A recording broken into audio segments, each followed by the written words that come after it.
के संसद भवन की तमाम तस्वीरें आप लगातार देख रहे हैं दोस्तों, लेकिन इस बीच एक बहुत बड़ी खबर है। देश के केंद्रीय गृह मंत्री अमित शाह जो है वो बिहार पहुंच रहे हैं। पटना उनका आगमन होने जा रहा है और इसके पीछे जो औपचारिक कारण बताया गया है कि पटना के जो बीजेपी के नेता हैं उनको टास्क देना है। देखिए, विधानसभा चुनाव सर पर है और इसको लेकर बीजेपी पूरी तैयारी में है, लेकिन क्या सही मायने में अमित शाह इसी उद्देश्य से, इसी पर्पज से पटना पहुंच रहे हैं? इस खबर की पड़ताल होनी जरूरी है। देखिए, बिहार में इस वक्त भले ही मौसम का तापमान गिरा हुआ है, ठंड पड़ रही है, लेकिन जो राजनीति है वो अपने चरम पर है।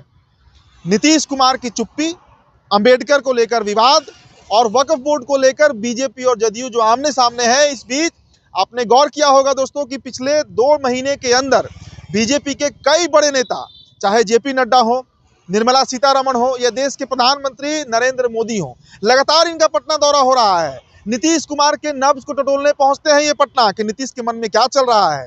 अब देखिए, अमित शाह का जो विवाद है बाबा साहब अंबेडकर को लेकर, वो तो तूल पकड़े हुए है। और इस बीच खबर ये भी आई, अरविंद केजरीवाल ने चंद्रबाबू नायडू और नीतीश कुमार दोनों को पत्र लिख डाला। उनके जमीन को जगाने का प्रयास किया गया, जमीर, कि नीतीश जी क्या कर रहे हैं, आप किसके साथ सरकार में हैं? ये सरकार दलित विरोधी है, ये सरकार अल्पसंख्यक विरोधी है, आपकी छवि खराब हो रही है। और इसके अलावा 5 दिनों पहले जो अमित शाह ने एक नेशनल चैनल में कह दिया था कि 2025 के विधानसभा चुनाव के बाद हम तय करेंगे कि बिहार का सीएम कौन होगा। इन दोनों मुद्दों पर अब नीतीश कुमार के जो भ्रिकुटी है वो तन गई है, गुस्से में है नीतीश कुमार।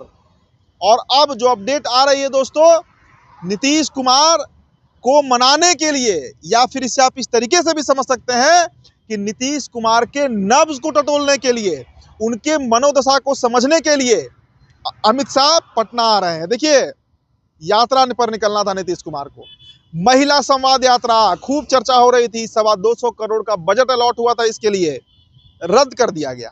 कहा गया कि बिहार में जो प्रगति हुई है, जो डेवलपमेंट हुआ है, जो विकास हुआ है, वो देखने के लिए अब नीतीश कुमार निकलेंगे। प्रगति यात्रा नाम दिया गया। लेकिन आज सुबह सवेरे खबर आई, हाँ एक बात और, बिहार में इन्वेस्टर समिट चल रहा है, बिजनेस समिट चल रहा है। आज सेकंड डे है, दूसरा दिन है। आज सीएम साहब को पहुंचना था, लेकिन सुबह सवेरे खबर आई कि नीतीश कुमार की तबीयत जो है वो नासाज हो गई और सारे कार्यक्रम रद्द कर दिए गए। और इसका बहुत बड़ा मतलब है, क्योंकि कल लोकसभा रण क्षेत्र में बदला था। बीजेपी और कांग्रेस आमने सामने थे। अरविंद केजरीवाल से लेकर गुजरात, राजस्थान से लेकर कर्नाटक, महाराष्ट्र में भयंकर प्रदर्शन देखने को मिला है और इसमें घिरे हुए हैं नीतीश कुमार। पूरा विपक्ष एक सुर से कह रहा है नीतीश जी आइए इंडिया गठबंधन में, और उसी का परिणाम है कि नीतीश कुमार साइलेंट हो गए हैं, गायब हैं बिहार से। हैं बिहार में, लेकिन पटल से गायब हैं, दिख नहीं रहे हैं।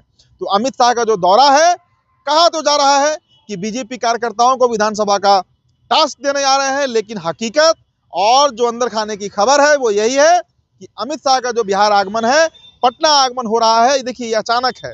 अगर इसका कोई पूर्व सूचना होता, पूर्व से इसका अगर कोई जानकारी दिया गया होता तो ये खबर पहले चलती, लेकिन अचानक से रैंडम क्यों पहुंच रहे हैं अमित शाह, ये सबसे बड़ा सवाल है। खैर, इस पर विस्तार से भी हम करेंगे। इस रिपोर्ट में इतना ही। बहुत बहुत शुक्रिया।